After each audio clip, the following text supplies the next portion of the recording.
My name's Mike, and I guess I'm here because my life's been upended by the last person I thought would betray me. If you'd asked me a year ago, I would have said my marriage to Sarah was solid, maybe not perfect, but we had history. We've been together for 8 years and married for 5. I honestly thought we'd figured it out.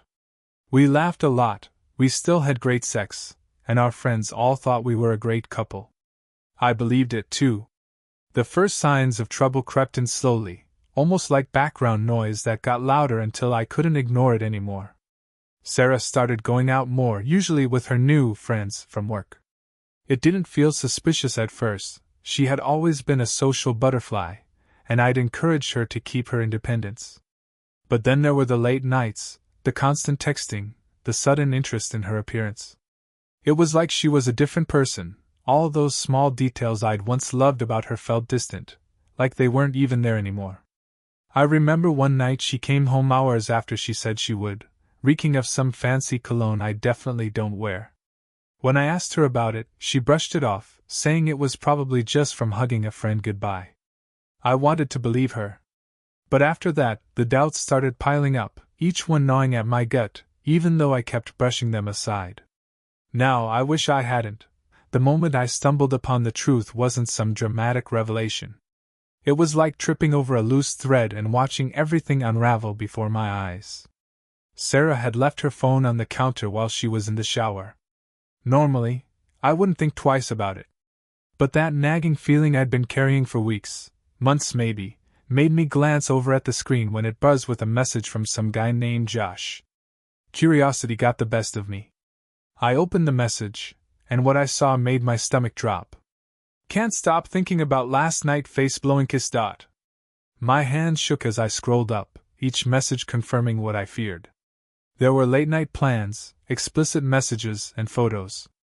It was clear they'd been meeting up behind my back for at least a month. I felt like I'd been punched in the gut, my whole body numb as I tried to process what was in front of me. I wanted to confront her right then and there, storm into the bathroom and demand answers, but I couldn't move. All I could do was stand there, staring at her phone in my hands, wondering how the hell the person I'd trusted with everything could lie so easily. When Sarah finally emerged from the shower, wrapped in a towel and blissfully unaware of the chaos brewing in my mind, I felt like a volcano ready to erupt. I'd envisioned this moment a million times in my head, but nothing could prepare me for the reality of it. I held her phone up, my voice trembling with a mix of anger and disbelief. "Who the hell is Josh?" Her eyes widened, a look of genuine surprise crossing her face before she quickly masked it with annoyance. "What? Why do you have my phone?" I thrust it at her, my heart racing. "You know exactly why. I just read your messages. You've been lying to me." Her response was almost instantaneous, and it was infuriatingly dismissive. "You're being ridiculous, Mike. Josh is just a coworker. You're blowing this out of proportion." I couldn't believe what I was hearing. Blowing it out of proportion? You're exchanging explicit messages with him. How am I supposed to take that as anything but cheating? Sarah rolled her eyes, her tone dripping with condescension. "You're just insecure. I told you it was a friendly hug, and I can't control what people say. You're just jealous." Her refusal to take responsibility felt like salt in an open wound. I could feel my anger boiling over, and I snapped back. "This isn't about jealousy, it's about trust. You've shattered it." In that moment, I saw her true colors emerge, revealing a side of her I never knew existed. She seemed almost amused, rolling her eyes as if my pain was just an inconvenience for her. "You're being so dramatic, Mike. I'm allowed to have friends. You really need to chill out." With that, the tension hung heavy in the air, and I realized that this wasn't just about an affair. It was about a betrayal so deep that it felt like she had never truly cared. I felt lost, like I was arguing with a stranger instead of the woman I'd vowed to love. After Sarah's dismissive attitude, I felt like I was in a free fall. The anger that had surged through me began to fade, replaced by a crushing weight of sadness and disbelief. I spent that night tossing and turning, replaying the confrontation over and over in my head. Every moment of our relationship began to feel tainted by her betrayal. All the memories that once brought me joy now felt like shards of glass. I woke up the next morning feeling hollow. I glanced at her side of the bed, empty and uninviting. The realization hit me like a tidal wave. The woman I loved had been lying to me. I couldn't shake the image of her wrapped in that towel, casually brushing aside my pain as if it were nothing. I felt small, worthless, like I had failed in some fundamental way.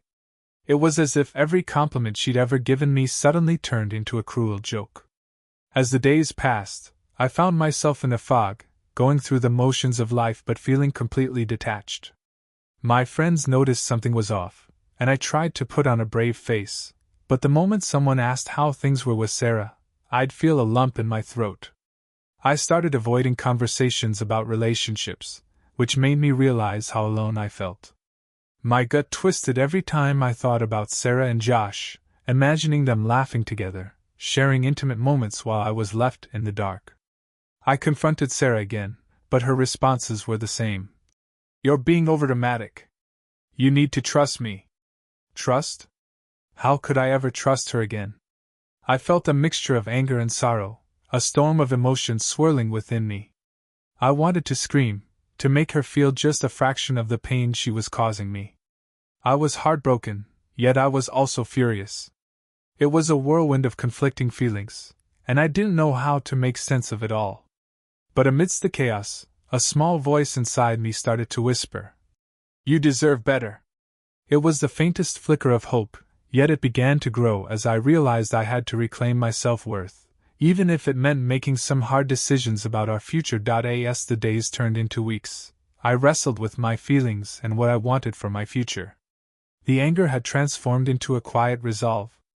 I began to realize that staying in a relationship built on deceit wasn't an option for me anymore. I was tired of feeling like I was the only one fighting for something that was clearly slipping through my fingers. One evening, after another night of Sarah's half-hearted apologies and manipulative excuses, I sat down with a pen and paper. I made 2 lists, one for the reasons I should stay and another for why I should leave.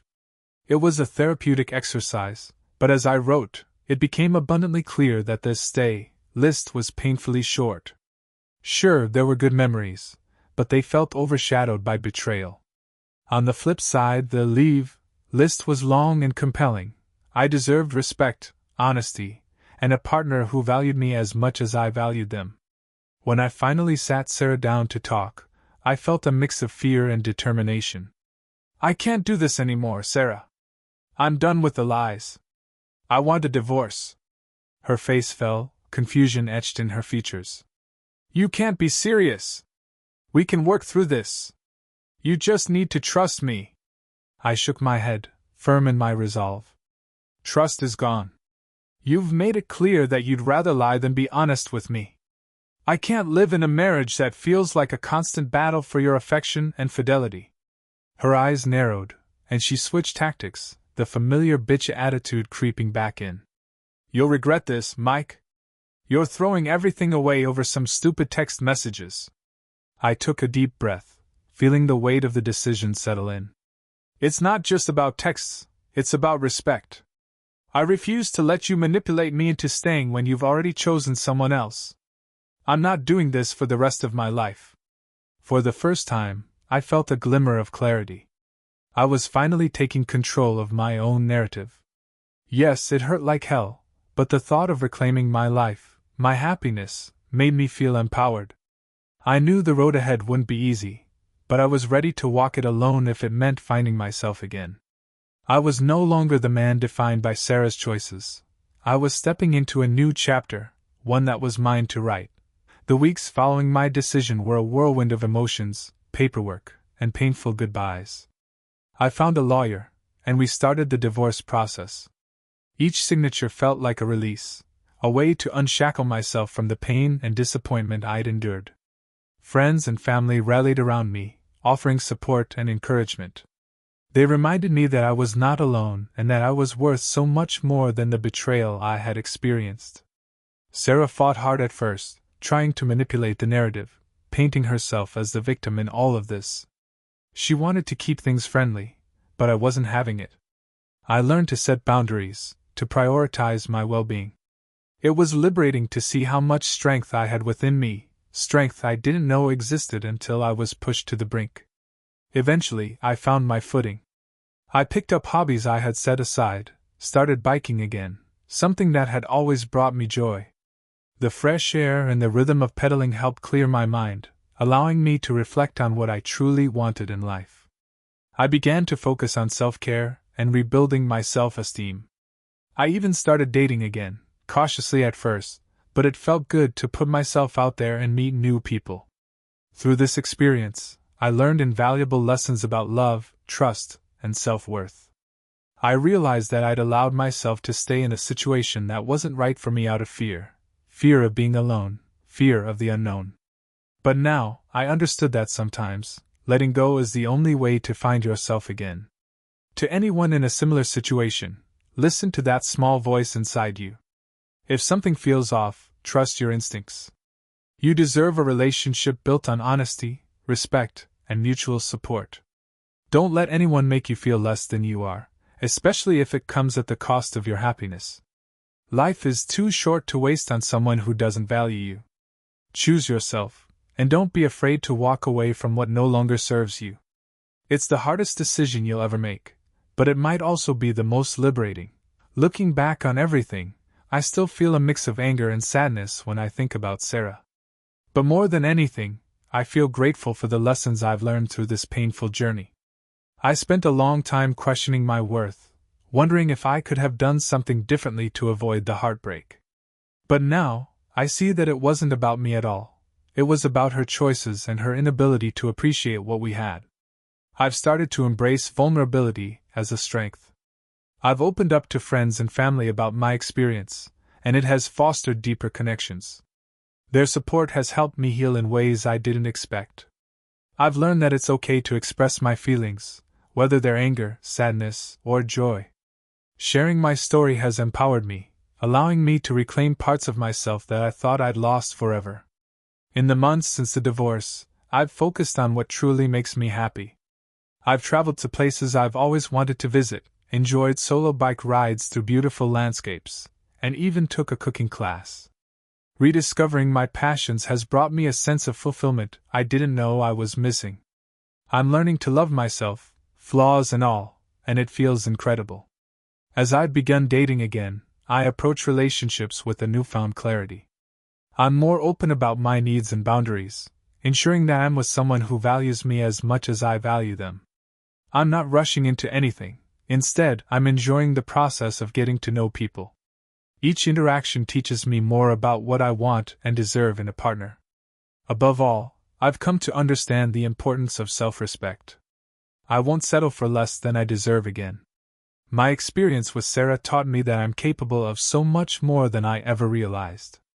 I'm no longer afraid to walk away from toxic situations. I'm excited to see where this newfound confidence will take me in the future. Life is a journey, and for the first time in a long while, I feel like I'm on the right path. As I stand on the threshold of this new chapter, I can't help but reflect on how far I've come since that devastating day. The pain of betrayal has transformed into a sense of empowerment that fuels me daily. I've learned to appreciate my own company and to celebrate my accomplishments, no matter how small.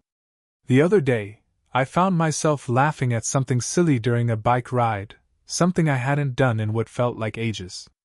It was a stark reminder that joy is not just possible, it's essential. I realized that healing isn't linear. Some days are harder than others, but every step forward counts. I'm learning to embrace those ebbs and flows, recognizing that growth often comes from discomfort. I've also taken the time to explore deeper connections with friends, engaging in meaningful conversations that leave us both feeling inspired and supported.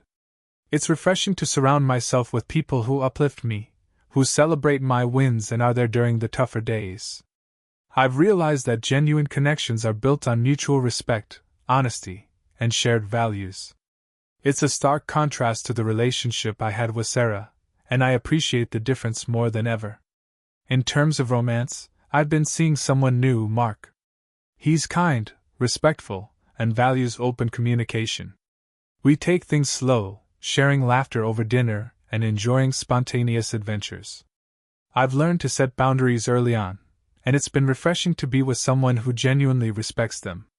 With Mark, I feel safe being myself, flaws and all, and I cherish the trust we're building together. Through all of this, I've come to understand that heartbreak can be a powerful teacher. It's pushed me to confront my fears, rediscover my passions, and embrace my true self. While I wouldn't wish the pain of betrayal on anyone, I am grateful for the strength it has forged in me. So here's my advice for anyone facing a similar situation: trust your instincts, prioritize your self-worth, and remember that you deserve a love that honors you. Let go of what no longer serves you, even if it's hard. Embrace the journey of healing, and be open to the possibilities that lie ahead. Life has a way of surprising us, and sometimes, those surprises lead us to the most beautiful destinations we never thought possible.